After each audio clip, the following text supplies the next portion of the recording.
နက်မိုးလင်းလို့အိယာကနိုးပြီဆိုတာနဲ့ဒီနေ့ငါဘသူပေါ်မှာ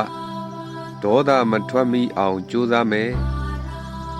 ပြီးတဲ့အခါမှာတတ်နိုင်တဲ့ကောင်းမှုကုသိုလ်လေးတွေကိုကြိုးစားပြီးပြုမယ်အားလုံးပေါ်မှာမေတ္တာထားနိုင်အောင်ကြိုးစားမယ်လို့ဒိဋ္ဌံလိုက်မယ်ရေနဲ့ကိုယ်မျက်နှာလေးထိလိုက်တဲ့အချိန်မှာဘုရားကိုကိုးကွယ်ပါ၏တရားကိုကိုးကွယ်ပါ၏တန်ခါကိုကိုးကွယ်ပါ၏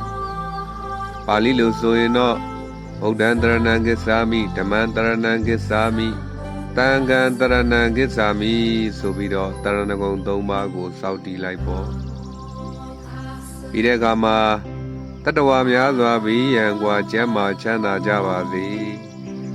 ဟောဒီရေကလေးကအေးချမ်းတယ်လို့ပဲတတ္တဝါတွေရဲ့ကိုယ်စိတ်နှစ်ပါးအေးချမ်းကြပါစေဆိုပြီးမေတ္တာဖြန့်ဝေပို့လိုက်ပေါ့ငါမနေတော့ကမသေးသေးတဲ့အတွက်ကြောင့်ဒီနေ့အသက်ရှင်နေတာပါလားဒီနေ့လည်းငါအချိန်မရွေးသေးနိုင်ပါလားဆိုပြီးတော့မရဏနုတ္တိဘာဝနာကိုပွားများပေးမယ်